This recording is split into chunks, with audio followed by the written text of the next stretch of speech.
Варненският архитект Борислав Игнатов бе удостоен с голямата награда на Съюза на архитектите. На националния преглед, който се провежда на всеки 2 години, журито присъди тази голяма награда за къщата на равноденствието край Каварна, която бе избрана измежду 156 проекта. Каква е концепцията на сградата и как архитектурата може да отразява хармонията в природата? За това ще говорим с младият архитект сега. Той е гост в нашето студио. Добро утро! Добро утро! Честита награда. Второ отличие от Съюза на архитектите след къщата на дървото, сега и къщата на равноденствието. Да, това е голяма чест за мен и не съм и очаквал да получа тази награда, да не говорим за втори път. Тя е най-високата професионална награда в България и се присъжда от много компетентно жури с голям опит, хора, които имат много повече опит от мен. И съм наистина щастлив, че ме удостоиха с нея. А как се роди всъщност къщата на равноденствието? Тя се роди, както и другите неща в този дух, след срещата с възложителя и след посещение на място. Започнахме да обсъждаме различни идеи, които могат да са подходящи за това, което е парцела. И наистина мястото е страхотно. Там той се намира преди Каварна на 2 км в село Божурец. И има страхотна панорама. В момента виждаме кадри. Ето, виждаме кадри оттам. Това е едно от малкото места в България, където брега извива по такъв начин, че морето пада от юг. И южното изложение създава една много интересна светлина и отражение от морето. Това е входа от към улицата. Искахме от задната страна къщата да е почти незабележима. Това е по много причини, не само естетически, а най-вече поради силните северни ветрове добруджански, които духа там постоянно. Решихме да вмъкнем къщата в ската и по този начин тя да е защитена по естествен начин от задна страна от вятъра, а от предна страна, където виждате басейна, се получава пък един много интересен завет. Там винаги е тихо и около басейна дори зимно време, декември месец, се получава много интересен ефект като естествен солариум, понеже слънцето, ниското зимно слънце се отразява и от морето, и от фасадата, която е наклонена по специален ъгъл напред, който отговаря на лятното слънцестояние. Това всичко вие ли го преценихте? Да, понеже възникна тази идея да свържем къщата с слънцето, понеже тя е пасивна сграда и е много важно да използваме всичките стратегии, които вкарват зимното слънце вътре. Тук виждате ъглите на различните сезони, как слънцето влиза и се отразява от басейна също зимно време. През лятото пък е успоредно на фасадата и не нагрява къщата. Това се прави с идеята лятно време да не се пренагрява и да няма нужда от климатизация, а пък зимно време съответно пък слънцето да влиза изцяло в дълбочина на къщата и да я затопля по естествен начин. Освен атрактивна и практична, функционална. И освен това еко, пореден пример, ваше творение, което е съобразено с природата. Тази сграда всъщност е, освен че е енергоспестяваща, както беше и къщата дърво, тази отива една стъпка по-нататък е и пасивна, което е с един абсолютно точно определен стандарт немски за пасивност, което значи, че сградата е пасивна спрямо енергийната мрежа, т.е. тя почти не потреблява никаква външна енергия, благодарение на тези стратегии за улавяне на слънчевата топлина и благодарение на голямата си изолация. Има един термин, който те използват, така наречената суперизолация. Тоест, тук топлоизолацията по всички стени и под къщата, дори под основите, е много по-голяма, отколкото в едно конвенционално строителство. И съответно създава ефекта на термоса. Тоест, къщата, когато влезе веднъж в режим, температурата, която се поддържа комфортна, примерно, в зависимост от обитателите, може да е между 21 и 25 градуса вътре, тя няма нужда от почти никаква енергия да се поддържа оттам нататък. Понеже къщата запазва топлината и примерно през деня, когато се нагрява, тя има термомаса, която поема топлината и през нощта пък я отдава вътре. И се стават такива ефекти, така че температурата е постоянно вътре равна. И освен това има система за централна вентилация, която е много важна и е абсолютно предписана в тези стандарти, която непрекъснато подава свеж въздух в къщата. Той е с много бавна скорост, не се усеща, но винаги вътре въздуха е свеж, никога няма застоял въздух. Няма да има мухо и конденс, няма мухо, проблеми Да, това е ясно, но освен това, особено за спалните е много важно, понеже стандартна спалня вечер полека-лека кислорода се издишва, докато не се проветри сутринта. В тази къща въздух се подава непрекъснато свеж и според този стандарт има изследвания такива клинични, които са доказали, че се спи много по-добре в такъв свеж въздух, няма кислороден глад. Да. И сутрин човек се събужда много по-отпочинал. Тази система е и основната за опазване на енергията, понеже въздуха, който влиза в къщата, среща въздуха, който излиза и те се обменят там топлината или хладината, в зависимост от сезона. И по този начин няма нужда външния въздух да се отоплява или охлажда допълнително. Тази система има 98% КПД, т.е. само 2% се добавя енергия. Капацитет на полезно действие. Да. Това звучи като от бъдещето. Това е, то е една система, която е доказана в Германия. От много време се прилага, поне от 20-25 години. Има институт, който се нарича така, Институт за пасивните сгради, който издава и сертификатите за проектите, които отговарят на това. И наистина звучи като от бъдещето, много добре обмислена по немски инженеринг.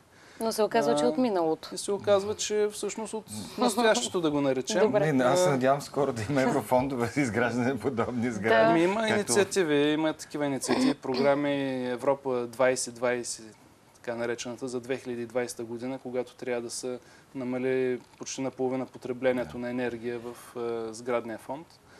Са точно такива инициативи и се надявам, че в България също ще стават все по-популярни, понеже има обективни причини за това.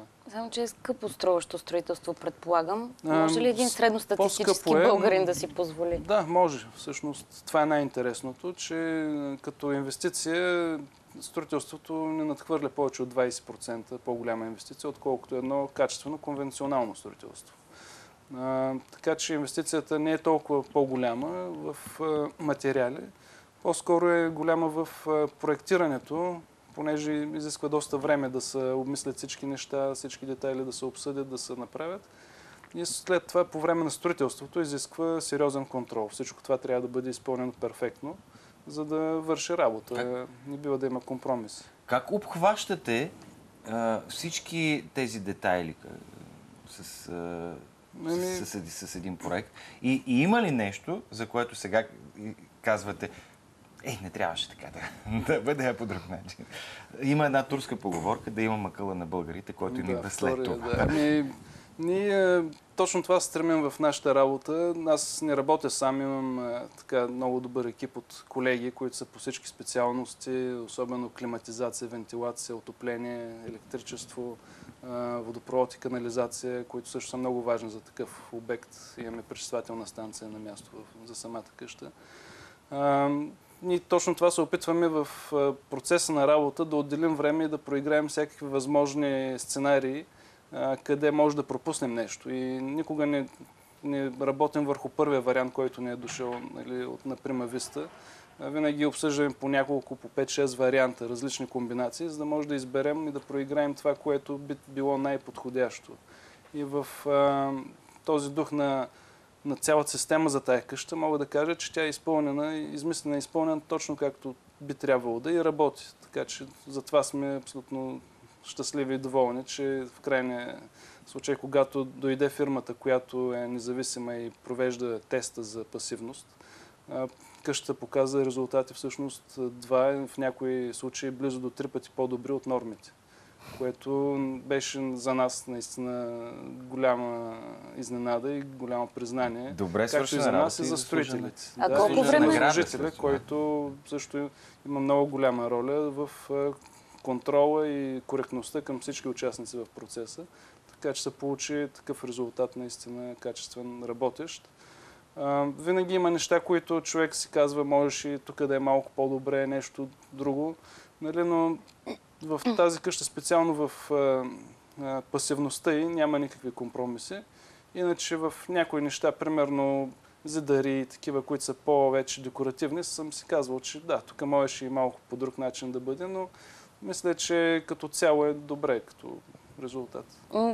За нашето непрофесионално око изглежда перфектно, но както се оказва и за очите на професионалистите се оказала перфектна, след като е заслужила тази награда. Колко време всъщност ви отне изготвянето на проекта и след това строителството, защото в СКАТ е строено? Общо взето бързо за архитектура. Архитектурата е бавна професия по принцип. Изисква много неща, за да се случи. Но този проект беше така на бързи обороти. 2 месеца беше проектирането, след което започна строителство. Строителството започна юни миналата година и сега е готово. Значи година и примерно 2 месеца отне да се направи къщата. Но пак казвам, че възложителят Богдан Станчев има голяма заслуга в организацията на строителния процес. Той беше лично ангажиран в това и има опит от предишни обекти, така че беше наистина много добра организация и затова стана за толкова. Вие ли я кръстихте така? Къща на равноденствието, да, тя дойде от първоначалната идея, когато започнахме да обсъждаме с него какво да бъде. Понеже искахме, освен да бъде пасивна, къщата да има и други качества, да има качества на архитектурен обект, който да отговаря на мястото и да е свързан и с местната, локалната природа, така и с природата на по-голямо ниво, глобално и в случая с идеята за слънчевия календар, всъщност тя се свързва с космоса, с Слънцето, което е астрономическо тяло, което ние не го възприемаме така във всекидневието, но в символичен план тя се свързва дори с движението на космическите тела, което тя има един отвор в покрива и през него всеки обед влиза слънчев лъч, който на една скала отчита сезона от лято до зима и минава през равноденствието, което е пролет и есен, на едно и също място слънчевото петно. Това петно, неговото движение, всъщност ние го изчислихме предварително с астрономически софтуер и то определи пропорциите на къщата. Затова къщата е на равноденствието, понеже лъча на равноденствието определя вътре големината на пространството. Има ли някаква тайна за тази символика? Знаем от древни времена още. Да, аз съм се вдъхновявал от такива древни примери. Винаги съм се възхищавал, че древните хора са били много по-наблюдателни от нас и са забелязвали тези неща и са ги вграждали в жилища или в обществени сгради. И това винаги ме е възхищавало. И понеже там е район, където е бил населен от траки, които са известни с това, че са имали астрономически познания, и тракийски скали и въобще целите те комплекси не случайно са с тези имена, има там артефакти. И ние искахме да свържем, нали, не само географски мястото, но и исторически, и възникна тази идея за Слънцето, понеже от пасивна сграда, както ви казах, Слънцето е много важно. Винаги трябва да се ориентира към него една пасивна къща. Ако не е ориентирана правилно на юг, тя не може да съществува. Просто не излизат сметките. Много ми е интересно каква ще бъде третата къща. Такива ли? Да, и какви ще са сградите на бъдещето? Неконвенционални, с нечувани технологии до сега? Тази сграда специално, на мен това най-много ми харесва в пасивната стратегия, че тя не е някакви нечувани технологии. Те се използват, вярно, топлоизолации, които са с добри параметри, с добри качества, но е абсолютно възможно и ние това искахме да покажем с този проект най-вече, че това е възможно в България, в нашите условия и да се постигне в едни добри параметри и във времето, и в инвестицията.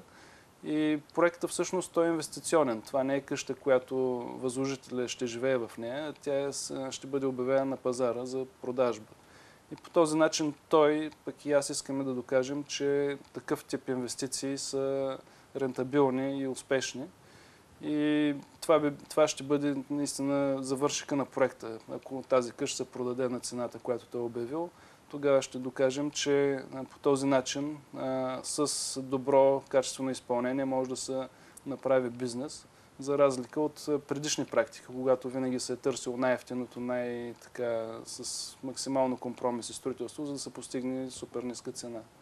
Тук се опитваме да привлечем друг тип хора в България, да си купят имоти, да му се наслаждават. Качествени, практични.